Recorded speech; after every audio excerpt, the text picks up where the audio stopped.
over with.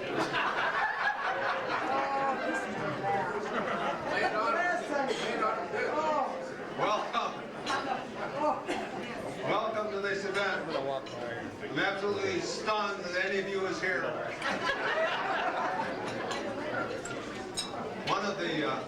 We're here tonight to honor and to celebrate and to forgive Cliff Fox for who he is.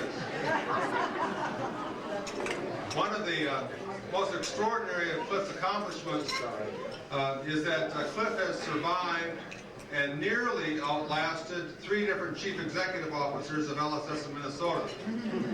But one of us has outlasted. Cliff has been a... Just because of your age.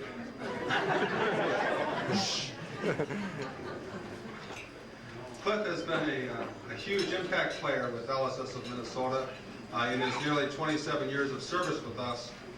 Since he started, LSS has grown from serving a few thousand persons a year with a budget of less than $2 million to serving over 100,000 persons a year with a budget in excess of $38 million.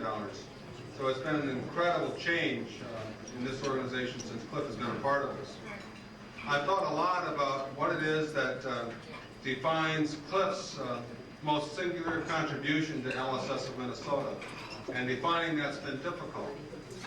I've wondered if it has been found in Cliff's raising literally millions of dollars for the mission of LSS. Is it recruiting great talent as he has to work with LSS? Is it adapting his own focus for the well-being of the organization? Is it found in his pushing the organization to grow?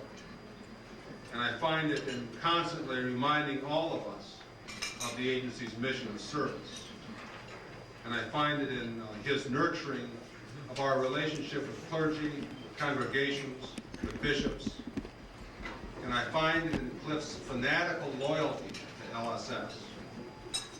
Is it in his dreaming of what LSS might yet become?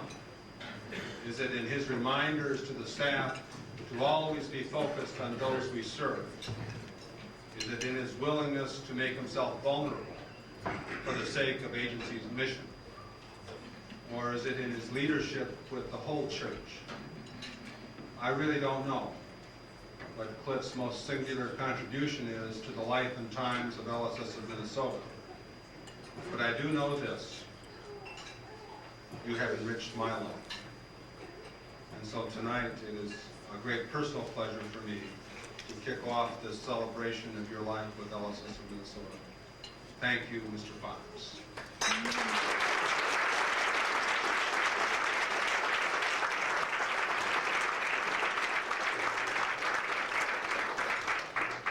Good evening. My name is Pastor Rod Anderson, and I've been chosen to be the MC for this very, very wonderful event.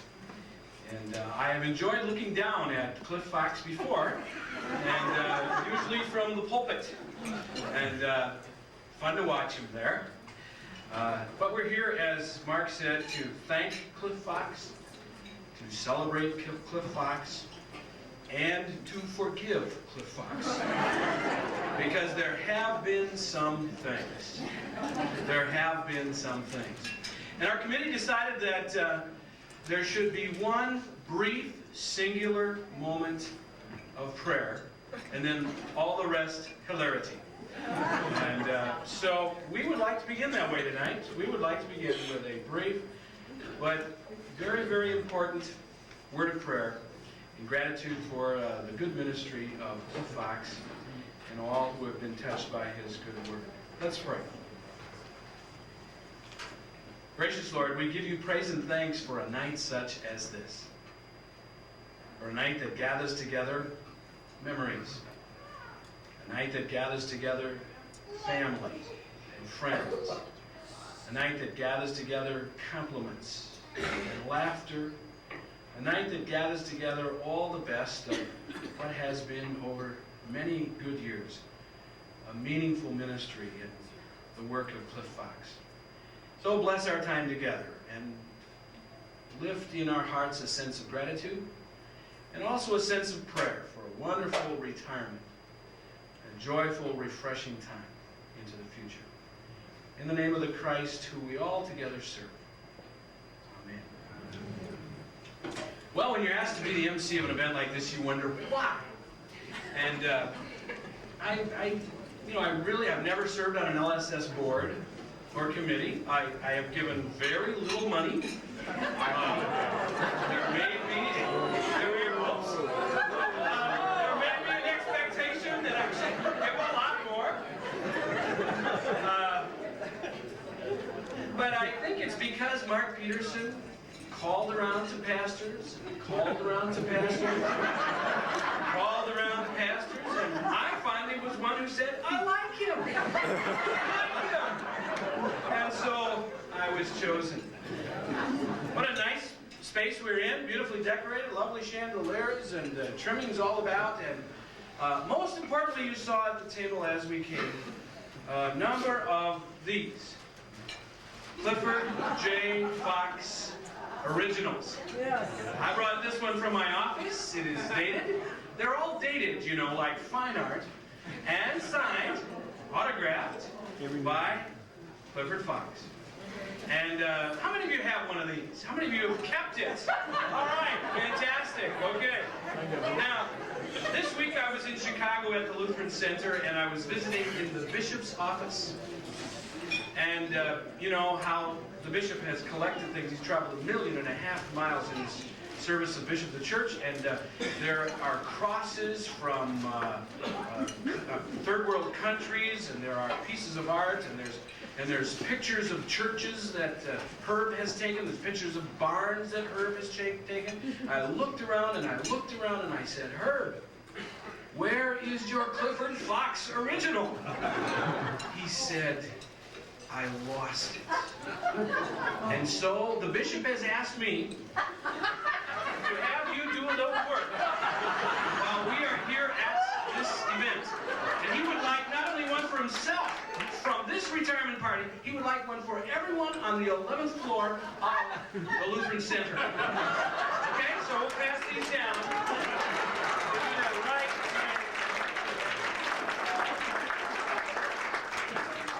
We'd like to begin tonight by introducing Cliff's family. And Cliff was always looking for the biggest gifts. Well, Cliff, these are the people who have given the biggest gifts as they have shared you with us and so many over the years. And we know, to begin, Carol has been most generous of all.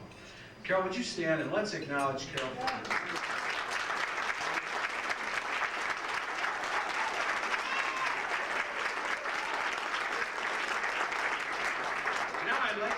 The children. I know Bambi, please stand, and her family the best because they are in our congregation in Eden Prairie, and her husband Brad, who's over here with the camera. Would you wait so they can see you, Brad, and Paul, and Katie, and Brittany, and then I'm going to go on to the next family.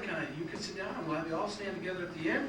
Then I'm going to introduce Terry Maher and her husband Mike, and their children. Of course, these are all grandchildren, and you know, Rory, and Callie Joe, and Ian. Where's Ian?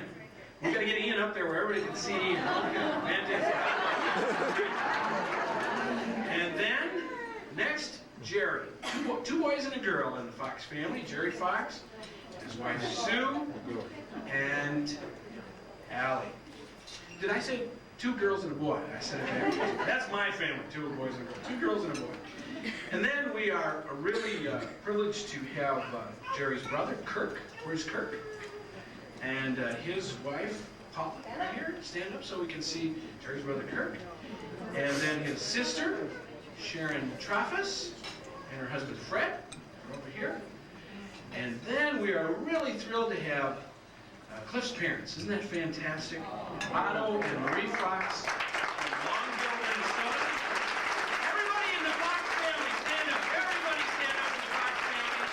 All right, fantastic. And Jerry Fox is going to share a couple of words. He said it would be a real challenge to just keep this brief, but he is going to share a couple of words of endearment about dear Dad and that this whole family feels on a night like this.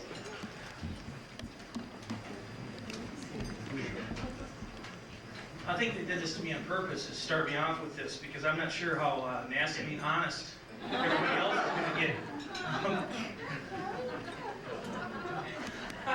As you can see, I'm definitely a chip off the old block. There's no question that I'm not the mailman.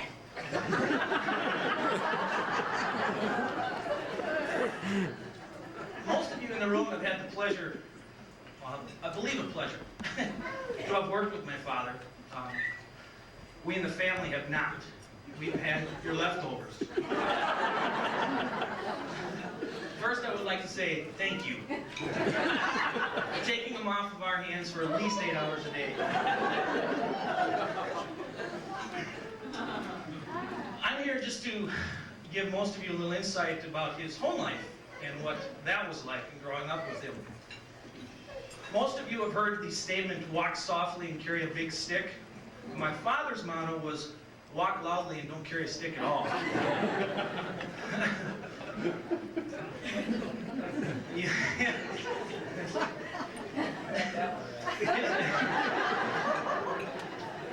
His bark was definitely bigger than his bite, and mostly because he didn't have a bite. But we always know where he stood on most matters.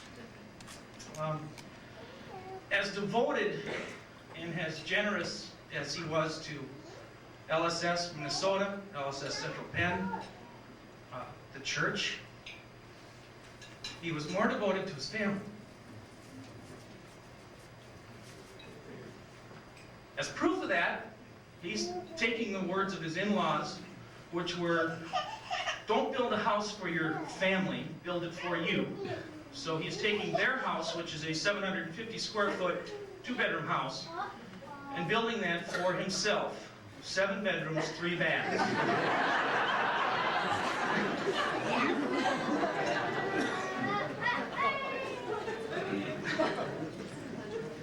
Another example of his devotion to his family.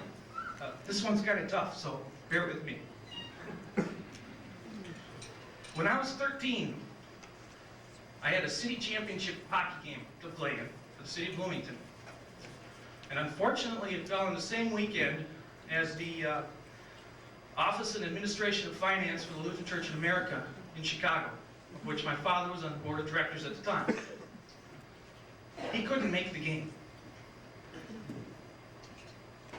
As the game started, I came off after my first line change, came off into the box, and I heard the old familiar words, "Good hustle, Jaybird." I looked up, and he was there. He had left the meeting in midstream and said, "Sorry guys, I gotta go, my son's in a hockey game." And I've never forgotten it.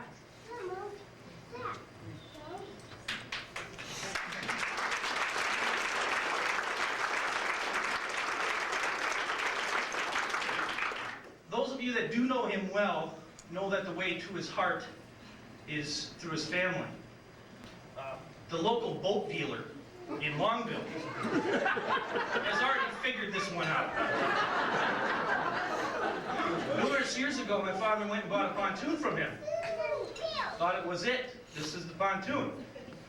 1 year later, in fact, the following Christmas, he had a brand new, beautiful pontoon with all the bells and whistles sitting in his showroom, awaiting Cliff's eldest daughter for a Christmas, all decorated with lights. It was beautiful. It was a showpiece. He bought it.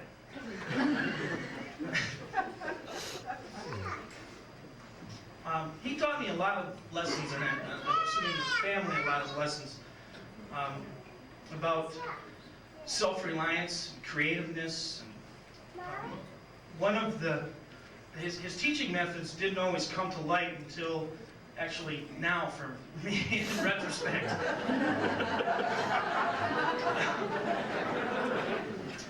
One day I got home from work. It was a Friday late afternoon, about 5:30, and the phone was ringing. I picked it up, and it was my father.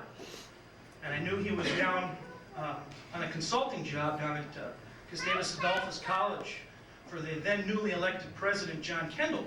They hired 3 consultants to come in to work on the human resources. I'm not sure why they wanted my father there, but he was there. he said, one of our consultants isn't here yet. And we need someone to pick him up at the airport. And I said, okay.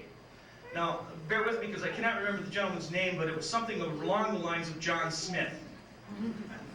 Jeff Anderson, very common name. And I said, okay, where's he coming in? He said, to Minneapolis, St. Paul. I said, what airline? He said, Northwest.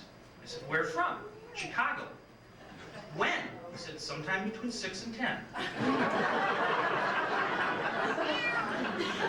Do you have the flight number? No. He's got to get down to Gustavus this evening. I learned creativeness. If anybody's ever tried to get the name out of someone on a passenger list from an airline standing at a gate, it is impossible. Needless to say, I got him there about 10 o'clock. One of the other things I learned from him is never say never. When we were growing up, we used to take many trips up to their current lake home and their soon-to-be retirement home. And after 3 hours of hollering and meticulous packing, each package had its own little place and must go in that little place. Hours packing. We'd hit the road, generally on a major weekend, Memorial, Labor Day, 4th of July.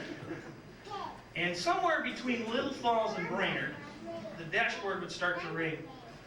I can't believe these people own cabins. I will never own a boat. I will never own a van. I will never own a snowmobile. Well, the snowmobile I think is shortcoming, but never say never. Over the years around the dinner table, our family got to see the joys, the sadness when LSS was attacked, his blessings with the friends and acquaintances that he's made at work. And we got to feel those, and we do appreciate you.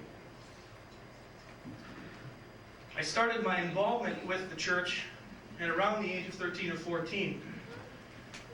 Being a teenage boy, when people would introduce me as Cliff Fox's son, that wasn't a real positive mark for me. Of course, being a teenage boy, I knew all the answers. I knew everything. Well, nothing makes me more proud today than to be able to say I am his son. And when I go places within the church, meet people within the church, when they say, oh, you're Cliff's son, I stand up and I say yes. And since you are here, I must assume that you are willing to join with me in the family. I wish you a happy and long-lived retirement.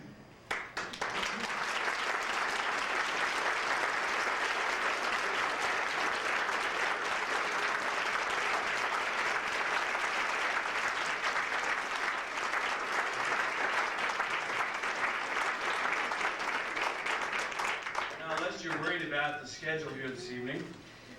We only have one edition of the program not printed, and that's Brother Kirk, who says he has some brilliant things to say, and he just wants to add a little something right here. Can I come up here? Kirk, up here. Oh, Sharon, uh-oh. Can I leave now? This is quite something for our... And this is also your idea, by the way. For our older brother, Older son. what? Older. Cliff.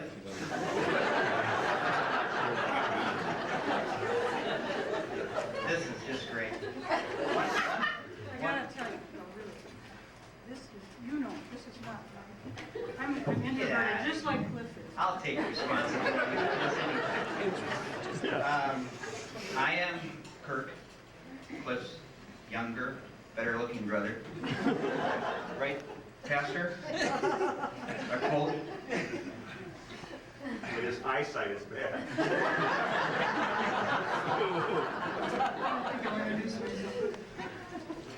This beautiful young lady is younger Sister Sharon. So, we have some things here from the Longville community.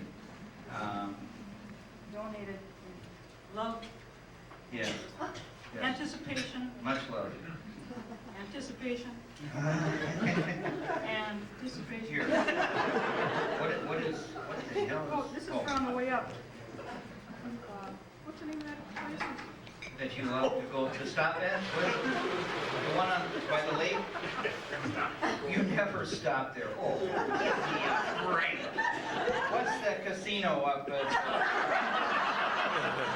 If it hasn't stopped, you should. Yeah, you should. Anyways, you've got some of that. This is, what is that? No, that's later. This Oh, that's like, okay, let's start. is- Oh, this is for gas on the way up. We get a $5 holiday coupon. Here's halfway. $5.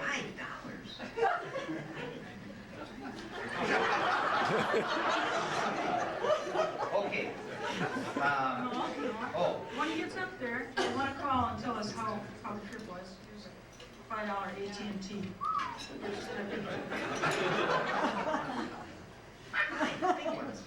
In case he wants to get a hold of us later, got a book of stamps here, Cliff. Okay. Longville, the community of Longville, you have to understand where you don't want to know where Longville is, but Longville is noted, for one thing, for their turtle races. Really, they're written up in People magazine for their turtle races. This is where he's going to retire. Really, time here. Still are in every one of them. Come on. Yeah, right. So, in the winter, the biggest thing is to listen for the ice to crack. So, this is where this is great. Better him than me. First of all, from the King Gallery. You know where the King Gallery is? In downtown. Mom knows that well. What? Mom knows that well. Oh, but listen to this. Downtown Longville, it says you're entitled to come and listen to just Churnling and Lori Lane anytime this summer. At any time he can come and listen to this tape, which he does periodically. Okay? This is big time in Longville. Well, I'm going to pass this up. But no, this. No, that's a good one. Okay. That's a- yeah. Oh, that's Bill Hansen, really? This one here, you get $1 off on any lake home.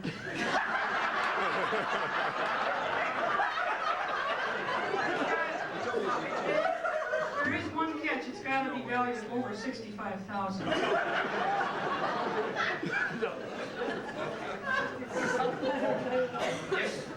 This gives you an idea of the outpouring of love from Longville, where he's going. Cliff Fox, you are entitled to 66 cents worth of merchandise at Ron's Hardware. Big. Ron and Judy signed it. This one is, you are entitled to $2. We're gonna put one, and I remembered who you were, they put $2. Well, we said Cliff and Carol. You mentioned Carol.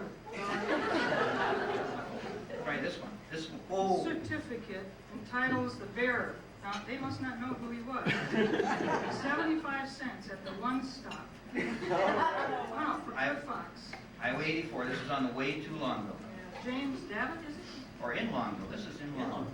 Big 75 friends, they know you well. Coupon $1.50 merchandise. Now wait a minute. We have the Azure restaurant here in town. We have Kincaid's, we have all these beautiful, in Longville they have Patrick's. $1.50. $1.50. You have to understand though that at Patrick's, they have a warrant out for Cliff's dead or alive, warrant for him. That's Gary too. Anchorage Inn, this entitles you to 1/2 a glass of green beer.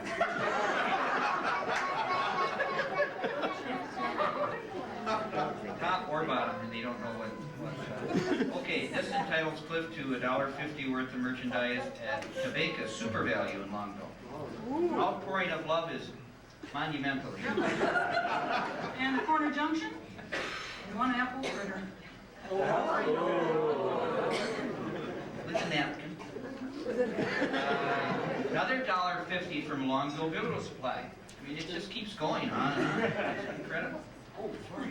Yeah, Florida, oh, one of our favorites. $2.50 toward That must be a mistake. Somebody must have mentioned Carol again. Who's that, Annie's Cafe? Danny's Cafe oatmeal cookie. One oatmeal cookie.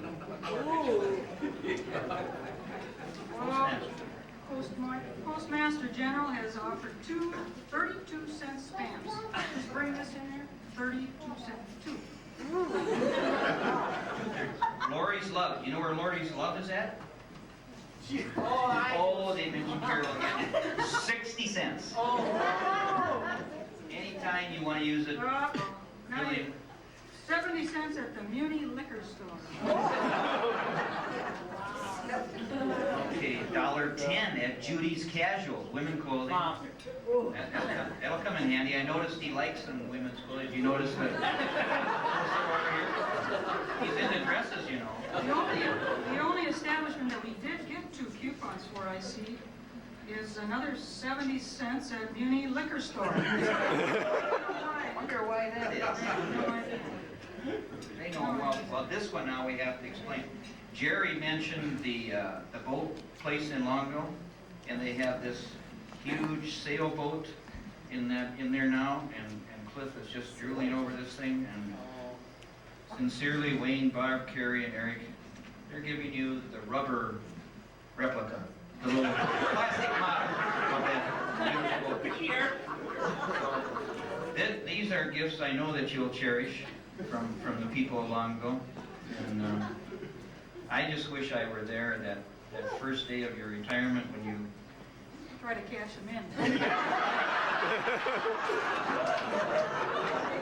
and go down to the beach and you're sitting in that long chair and Carol comes by and whispers those sweet words that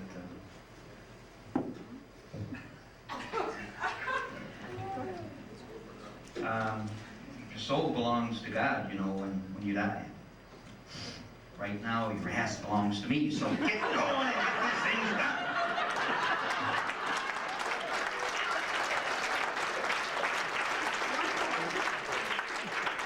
One more note, I do want to say, I've always been proud of my big brother. He's been an inspiration, and I'm serious. I always will be, and I love him very much. I love you.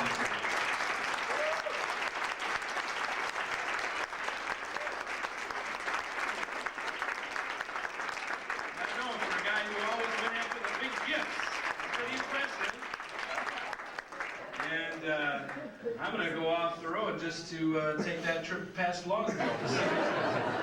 Sarah Hernandez is one who has sat at many meetings with Cliffs, probably seen him do dozens of these. She was the former vice chair of the Resource Development Committee, I think for about 4 years, and now vice chair of the LSS board. Sarah.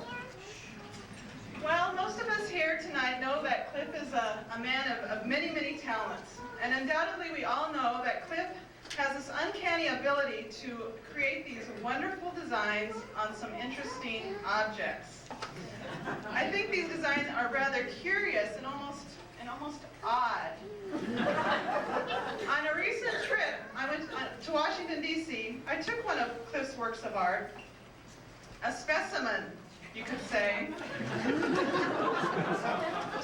to a renowned research at the National Institute of Health and Unhealthy Behavior to get a greater understanding of Cliff. This is the specimen that I took. I met with Dr. Oliver Sacks, who specializes in biochemical brain disorders. You may recall that his work was captured on the film Awakenings. Dr. Sacks was fascinated by this cup and conducted a very sophisticated examination. This is what he had to say. This particular behavior, which he termed the Cliff disorder, is very rare. Approximately 1 out of 4.5 billion people demonstrate this behavior. To learn more about this disorder, Dr. Sachs called the state of Minnesota to investigate and spoke with state epidemiologist Michael Osterholm. The first reported case of the Cliff disorder was reported in the 1930s. A male adolescent from Kenya was often seen creating these unusual designs on the local church. This boy was last seen headed north to Minneapolis, drawing these unusual designs on the road. Yellow stripes going on. Dr. Sachs said that in the first stages of the disorder, people tend to drink unbelievable amounts of coffee, work in the nonprofit community, and occupy their time by thinking about how to obtain lots and lots of money. In fact, these people tend to be obsessed with money. They often entertain thoughts of finding a treasure chest, finding a pot of gold, or rolling around in cold cash.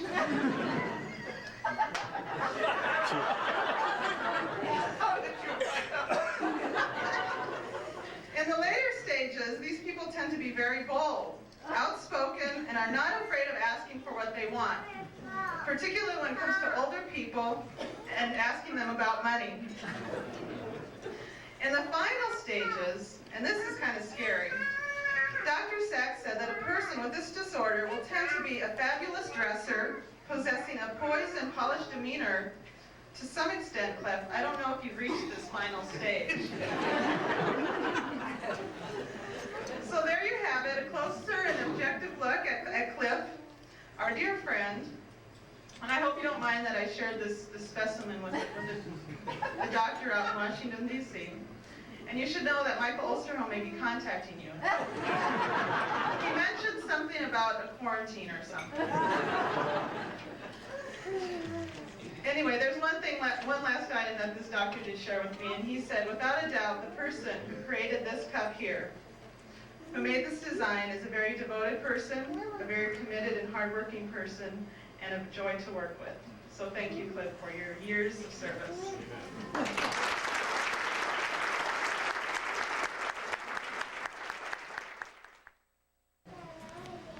And Mary and I began a long journey of warm, loving friendship.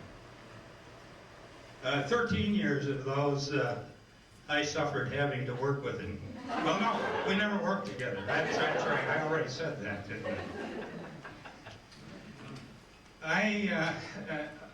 Since I was invited to say a few words, I've really slaved over trying to think of some things that would be appropriate, and particularly appropriate to a genteel audience like this. I thought about the famous Rolling Rock White Horse, but I didn't think I could tell that story. I remember when we were called the Minnesota Mafia in Pennsylvania, and we would tell the people there, the good folks in central Pennsylvania, that we were from an outlying county, Minnesota, and they believed us. And most of them had never been east or west of the Alleghenies.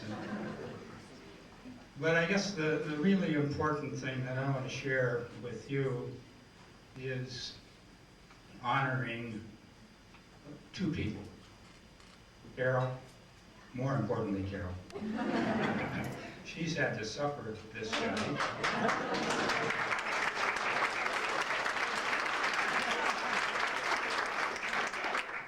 But the sad thing is now she gets him for lunch, too.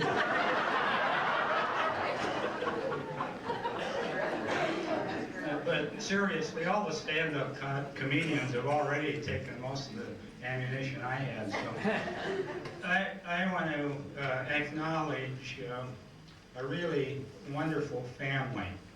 I think that's been established by so many who have spoken to you already.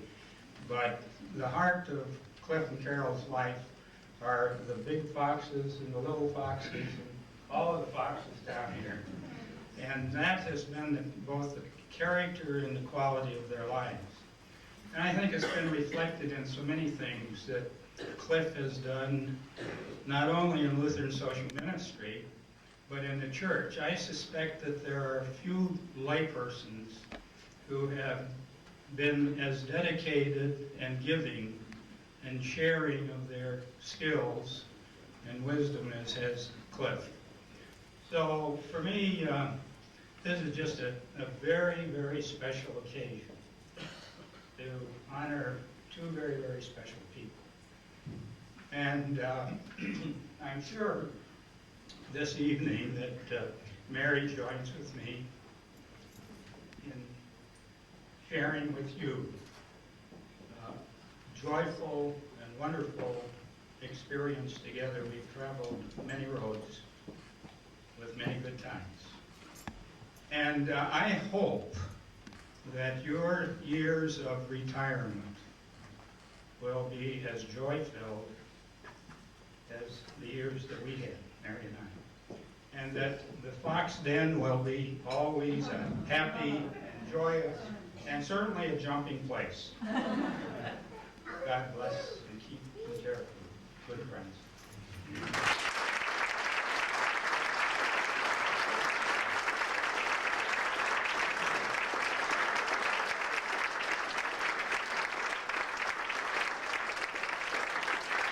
We agree with you, Jim, very, very much.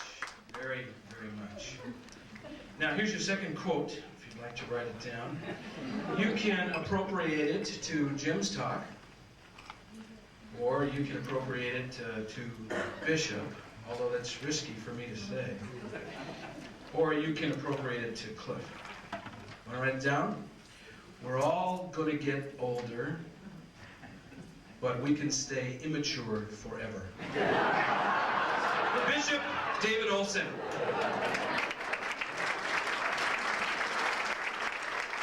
When I began to work for Bishop Lowell Erdahl, I was privileged to be sent to be his representative of the LSS board, and so we've been carrying this on for that long. And I mean, those of you who remember, I just never missed a financial report when I did have a question, did I? I waited and waited for those meetings. First, I want to say something very sincere and very serious. That I want to say thank you from the Evangelical Lutheran Church in America and its predecessors for all the time that you gave to the larger church and for your always visible, vocal loyalty to Christ Church, whatever initials it had. And your most recent service to be on the board for the Division of Congregational Life and Before That Ministries. We're grateful. And from those of us in the Synod, and Joanne and Jerry and Dave and others are here tonight to say thank you so much for your service on the Synod Board for Mission Support. You are always loyal to the Synod. You're always a champion for LSS. You're always a champion for the whole church, and you're irreplaceable. I want to say that I have learned to know Cliff as the lay person par excellence. We really need people like you, and we are so grateful that you have given much of your life to Christ Church and have demonstrated what it means to not be a clergy, not just be a church professional, but to be a lay person whose commitment is unmistakable to Christ and to his least. And I have been impressed, and I still am. Now, no, this really isn't going to be so bad. I got a book off the shelf because I needed some words. You know, that's what we all need. And I found a book, and it has all the words organized by the alphabet. You know, A, B. Have you seen one of those? Great. Dictionary. That's right. And I thought that I would look up the words that fit for roast. R-O-A-S-T. Are you ready? No. R. Rascal. Redoubtable. Former Roman Catholic. Human resources. Regular guy. Receptive to ideas. Remit your check, please. Reluctant? No. Righteous? No. Rectitude? Are you kidding? But highly regarded, refreshing, remarkable, and romantic. And now, retired. Oh, on target. Ostentatious sport coats. Opinions. Old. Oops. Open. Original. One of a kind. They threw the mold away. Officious. Never. Outwit. That's what we're always trying to do, but we never do it. A. Always there. Amiable. Arms, always a great warm welcome. Amorous. Ask Carol. Alliance, always a partner. Apparent, what you see is what you get with Cliff. Achievements, able. Ancient, no, that slipped in there. Antiquated, no, problem. We must move on, yes. Sweet. Cliff Nancy says that, and Carol says it too. Sagacious, you'll have to look that one up. Saintly, well, but selfless, sharing, strong, sensitive, straightforward, solid, supremely loyal to the agency, stable, sparring with me and with others at meetings. And he will for what I say tonight too. And so, finally, T. Tenacious, trying, together, always enjoyable, terribly engaging, terrific promoter, tireless advocate for LSS. Now and forever and ever. Amen, Cliff, my brother, we love you, we'll miss you, you're the tops.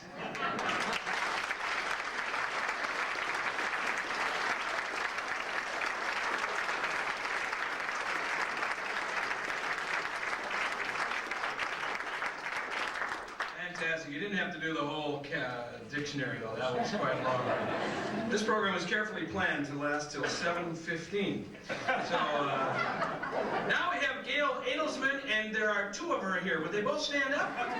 Gail, please stand. Where's your twin sister? Stand up. Gloria, where is she? There they are. They're identical. It's only one talk, though, folks. Gail Adelsman, LSS Director of Communication. Oh, it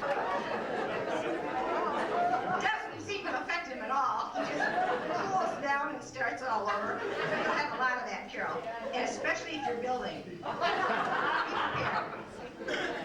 And the other thing that this may not be so nice to say in public, but he throws things. We have all on our staff, the research development staff, become very agile at ducking. There will be something that doesn't go quite right, and Cliff will go pick up the phone, and someone will say on the other end, it's probably the CEO or the CFO or the UFO.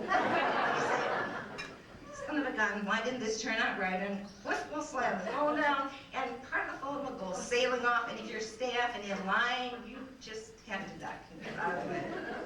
So Carol, that will probably happen too, and I'm sure you've experienced some of this.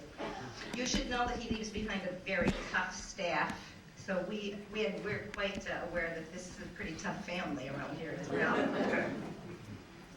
We've all been trained in the trenches, and we're going to hang in there, Cliff, and carry on your work. You know that, don't you? My last words, take care of your heart. It's needed among us.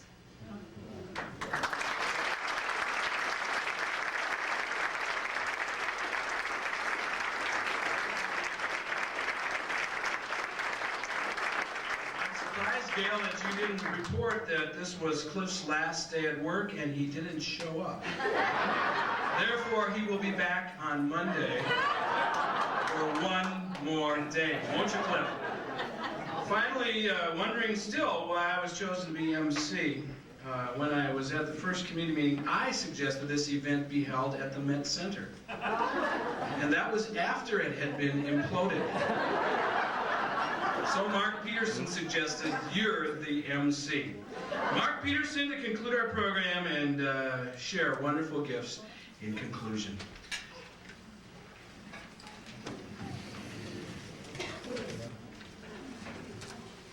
here in my hand a series of letters from well-wishers and truth-sayers, and just settle back. I have about 40 of them.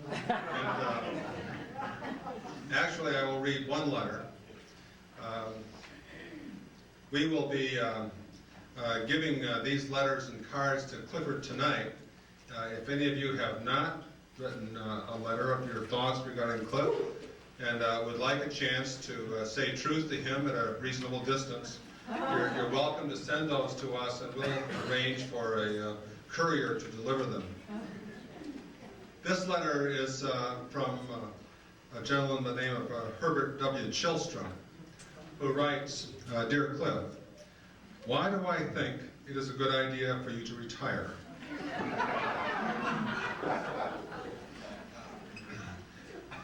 There are lots of answers to that he didn't put in here. Maybe because I am at the same stage of my own journey with the church. Do you think that the church will be able to go on without two such powerful figures? The least of my worries is what happens after I leave office, as I am sure you also feel. How thankful I am for the gift of having been able to serve in so many different places, including 11 years as Bishop of the Minnesota Synod. During that time, my circle of friends grew exponentially and included so many wonderful people who have given their life to Christ in this church.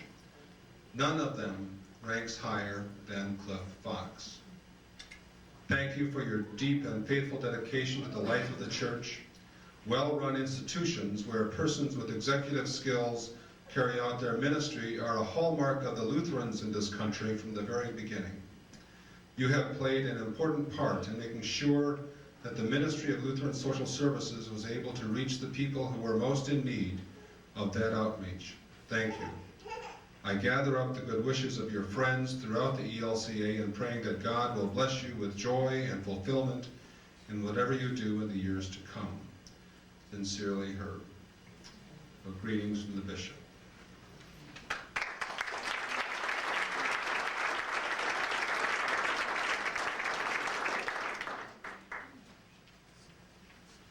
There is a gift in this box, Cliff. The box is not yours to keep. It belongs to one of our committee members, and she wants it back. That's true.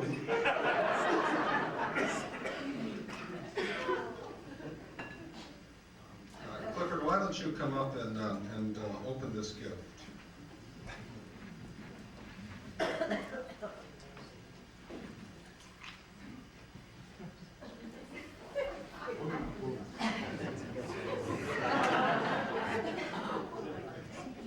I'll hold this, so I want to make sure she gets it back.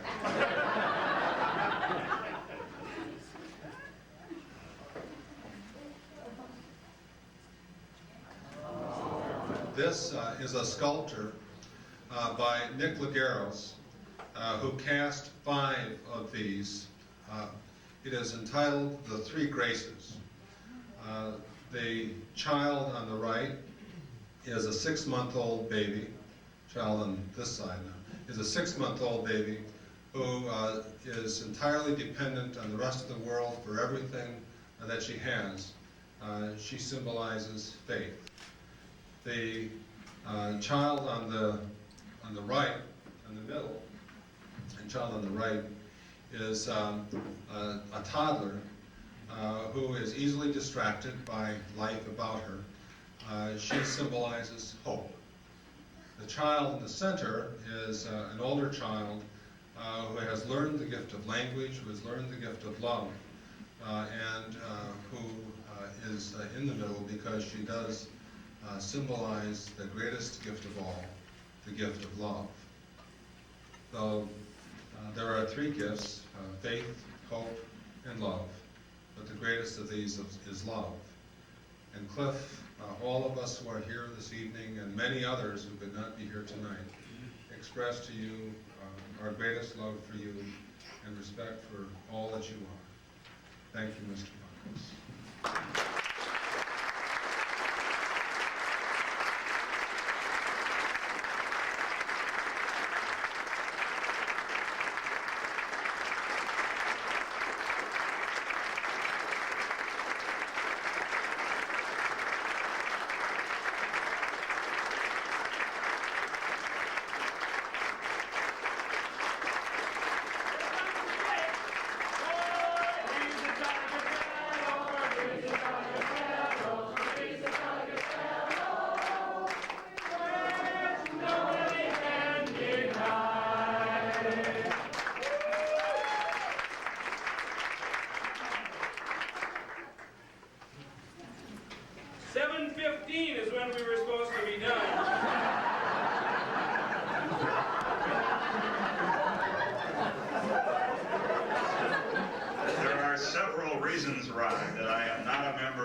I have rarely in my life found myself at a loss for words.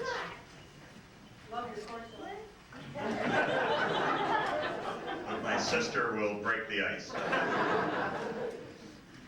I am truly overwhelmed. I cannot tell you what feelings I am trying to manage at this particular moment. It's pretty unbelievable to think that some years ago, sitting in our living room on Morgan Avenue in Bloomington, and two gentlemen were regaling a group of us with the activities that went on at a place called Lutheran Social Service. And I said, in a moment of kind of loose lip, you remember in the Second World War it says, loose lip sink ships? I think that's what I did, and I said, someday that would be fun to be a part of something like that. I'm not going to try to mention tonight all who have been so important to me in my life. That would be ridiculous because you are here. Probably couldn't remember all your names anyway. It's something that's been happening to me lately. Carol says that's not true, it happened years ago. But there are a couple of people I do have need to mention. Sitting in that room that night, or that afternoon, and Jim Rock. And Jim called me and invited me to Central Pennsylvania and offered me a position with the Central Pennsylvania Synod of the Lutheran Church in America. He titled that position the fiscal consultant for the Board of Social Ministry of the Lutheran Church in America. I couldn't spell it. Nobody else could remember it.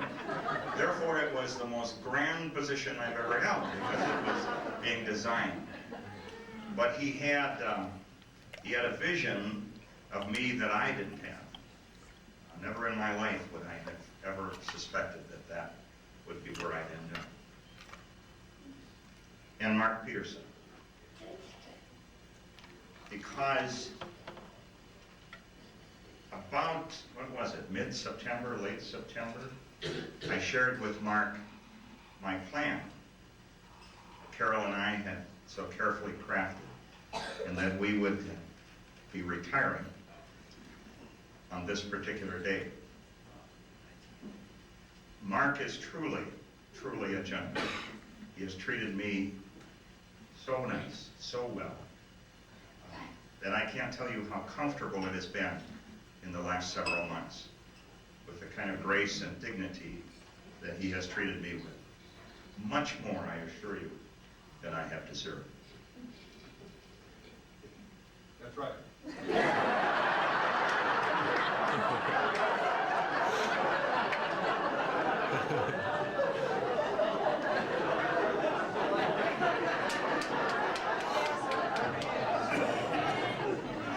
I do know this man well. I was concerned the pause was getting a little long there.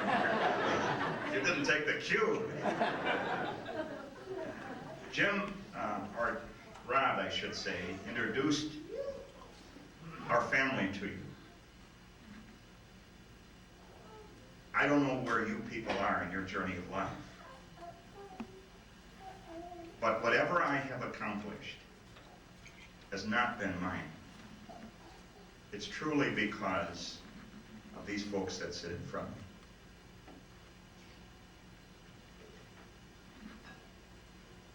They are my greatest friends and my strongest critics. They are honest to a fault. And I love them so dearly. And especially my lovely bride. You don't know what it's been like over the years to have that kind of strength behind you. There is nothing that you can't accomplish.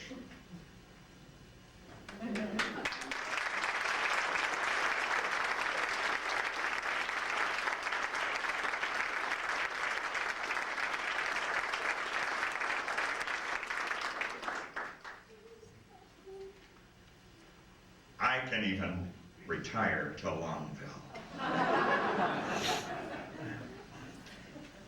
I am sure that after tonight, you won't bother to remember me, but if you do, I want you to remember me not for what I have accomplished in terms of raising money, or not because I was a fiscal officer for the agency, or that occasionally, Mark, I even balanced a budget. I would like to be remembered for one thing, and that is my passion to serve others. That's all. It's just that simple. Nothing complicated. Because when I leave here, I'm not going to remember the buildings or the structures or budgets or anything. But I'm going to remember that staff, all of you who are in this room, who have made me look so good over the years. If I can give you one piece of advice, if you're going to hire somebody a lot smarter than you are. It's real easy for me. Some of you, it's going to be more difficult.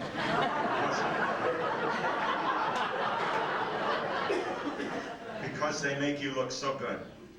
And they're very precious people, and I will remember each and every one of those. And you know what else I'm going to remember? I'm going to remember the teen moms at 2414 Park, playing Santa Claus for them on Christmas. A little kid sitting on my lap. It was fantastic. Or visiting in a budget session at Lake Park Wild Rice Children's Home. Here I am, the big shot from the big city, right? From the state center. We're dealing with a budget. This is the end, the bottom line. Really important stuff. There was a kind of a knock at the door. Harry Denley, then the director, opened the door and a little boy came in. He had a cleft palate and a double hairline. And I couldn't understand a word he said. And Terry pulled him to him, stood him in between his knees, and he talked to him. Terry didn't know that this big shot from the city was even there. He didn't even care. I'll remember Terry Denley and that little boy. And those are the things that I'm going to take with me. And it ain't going to be things. It's going to be people. This is a great agency. And the one thing that Mark said to the cabinet some months ago, he said, what you must ask yourself is how has Lutheran Social Service fared on your watch? And those words have haunted me since that day.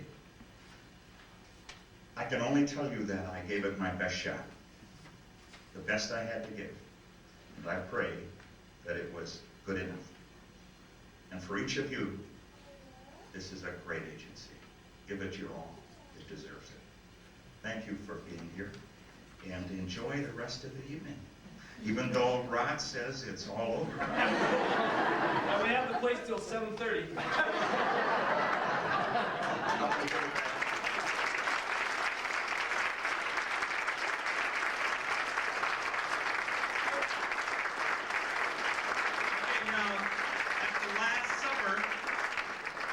Supper, and this is the last supper you're going to get from the agency.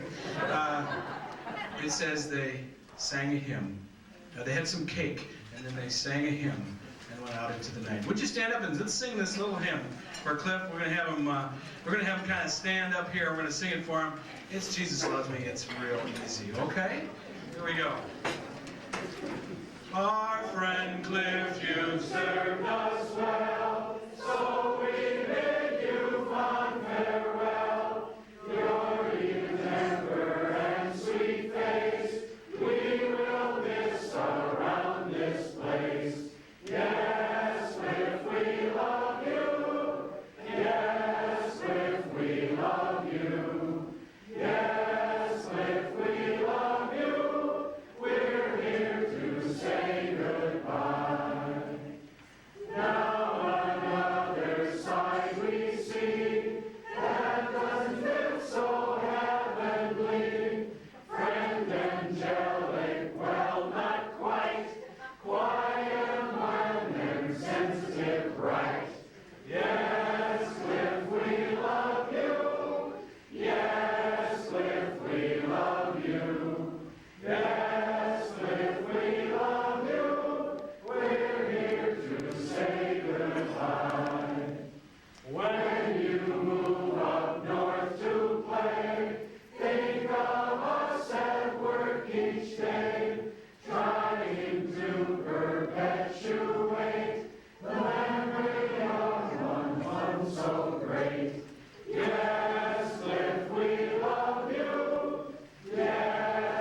Jackie joined the staff in 1970. Now that was before LSS had ever heard of the phrase human resources. It was before we probably had thought about the phrase personnel department. And so when she came, that was not her responsibility initially, but it was certainly yet that was to become. In 1977, Jackie began to shape what we know today as the Human Resource Office of LSS. That office today is, in my estimation, one of the state-of-the-art human resource offices of agencies across the country. Jackie is looked to for as a resource by colleagues from coast to coast, and well-deservedly so. So she has shaped something here that's really quite important and quite valuable in ways that we probably cannot recount. To help you understand some of the character of the difference, we'd like to share with you an example of how we used to conduct employee interviews. And so I give you two people who are going to be interviewed.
Well, I'm free to I'd have to talk to Dr. Judy about that problem. We'd see if you have any children, Shirley. Yes.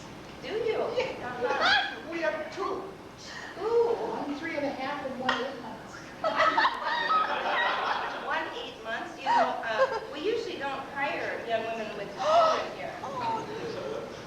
Well, it's not a problem because I can drop them off at my neighbors. You just drop them off at the neighbors? Yes. Well, it's... Neighbor's a good friend of mine. Oh. Well... Every day I can do that. It's only 3 days.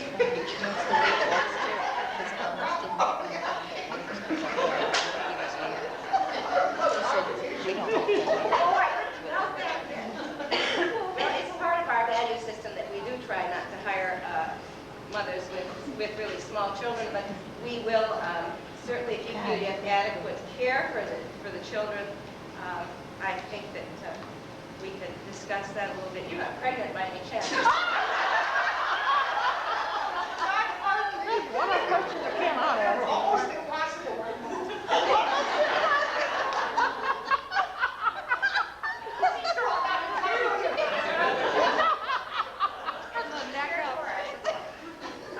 Could you tell me, it says here that you went to McAllister College. I've never heard of that. McAllister? Yes. That certainly is not one of our options. Would you tell me a little bit, Shirley, about your work experience, your background? I did some ad work for Herberger's. Ad work for Herberger stores. Oh, that's good. Those are all around the state. Uh-huh. I did a layout once for Kenny's Meat. Layout for Kenny's Meat. That's good, yes. I was on a probation. You were in the probation department for 2 years.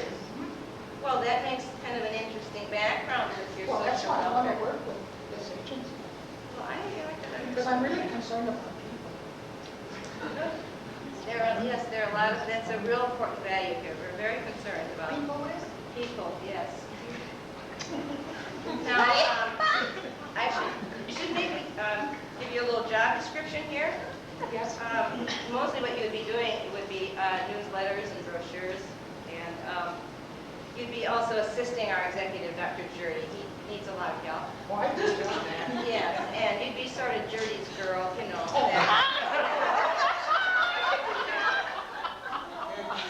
And then you do know how to make coffee, I hope, don't you? Yes. Yes. Make coffee. Oh, that's good. The Scandinavians like that here.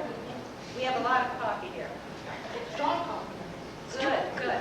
Out-of-town trips. How would your husband feel about that, do you suppose, now? There are some out-of-town trips, surely. Well, my husband would trust me.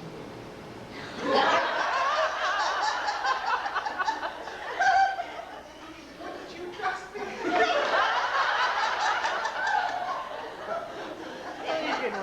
And who would care of the children if you needed to be gone overnight like My that? neighbor.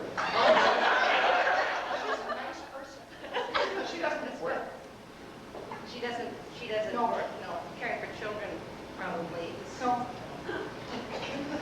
Just a couple other things now here I need to finish up. I wonder if you could give me your height and weight. You like to have I'm 5'8" and I weigh 125 pounds. Well, last time I weighed myself. Which was lovely necklace you have on. Just very nice. Matches your earrings so well. Well, I just have a couple more comments now. I will have to be going a couple of other applications. I should tell you, in terms of salary, we haven't been able to discuss that, Shirley. No. And I'm ready. well, I will have to talk to Dr. Jurdy about that. We sort of need to fit that into our pay plan someplace, and actually, we pay women really at a little lower rate because they have the benefit of their husband's incomes too, so you would understand that, yes. My husband does. Makes pretty good. That's good. That's real good. Well, I just appreciate, Shirley, your coming in. Now, did you drive yourself or did you take a bus over here? Actually, I walk. Did you? You live in the neighborhood? Yeah. Well, that's real handy. Well, I'll help you out, and then if... When do I get to see Dr. Jerry? Well, usually Dr. Jurdy comes in and welcomes anyone who comes in for an interview, but he's been tied up in a meeting out of town this morning, so when he comes back, well, I'm sure he'd be more than glad to come and meet with I you. really appreciate it. Well, I thanks, really Shirley. want to work with this agency. Well, Thanks, Mary.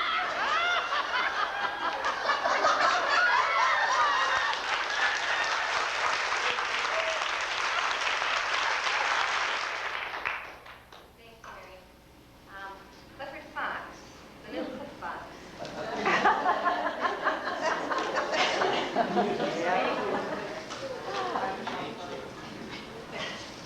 What'd I tell you, Jim? Drug test. Little inside joke. Jim was standing there earlier, and he said, now that Jackie's leaving, what are your plans? And I said, well, if you wait just a few minutes, you might see another side of me.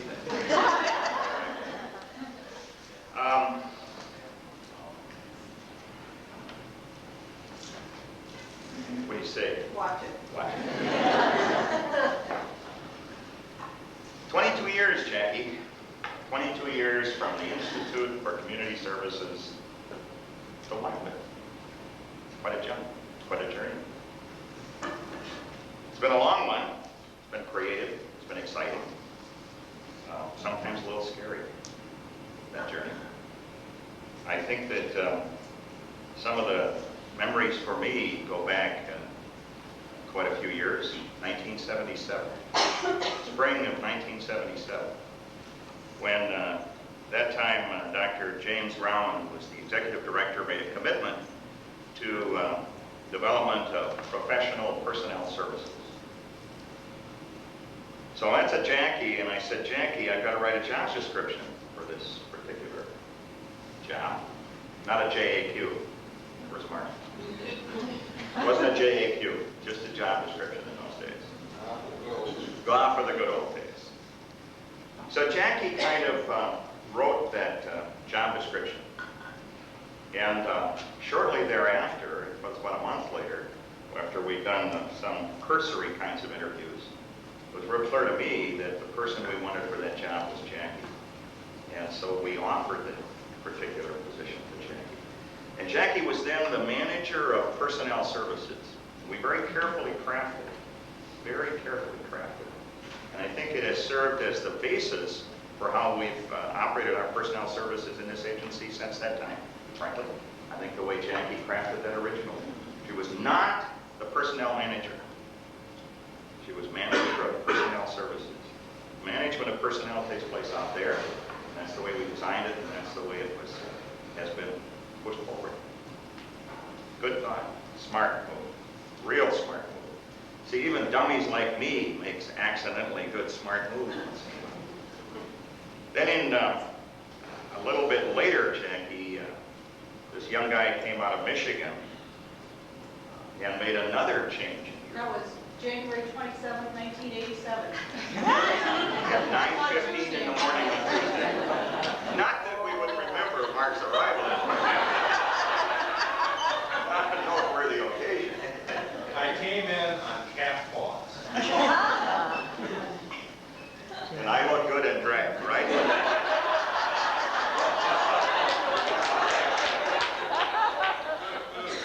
Well, one more step in Jackie's career. A member of the executive team, it changed our relationship and gave us a view and a portion of Jackie, I think, that was kind of astounding for many people. Some of us knew, but Jackie had another side to her. She could talk about programming. She could deal with issues of the agency. It wasn't just a single dimension that this person brings to the Lutheran Social Service. And through all that transition and growth, it's been fun. It's been real fun for me. It's been real fun knowing you. It's been real fun getting acquainted, as we say over the years. It's even been fun getting to know him. What's your name again?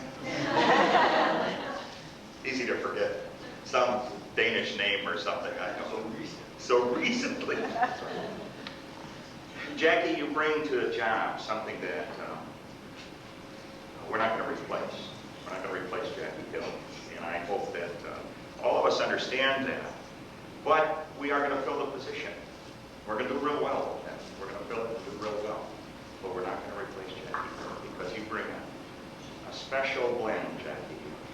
Competence, extreme competence, humanity, heart, and above all, humor.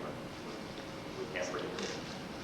But most of all, my friends, is that I could always count on Jackie Hill as a friend.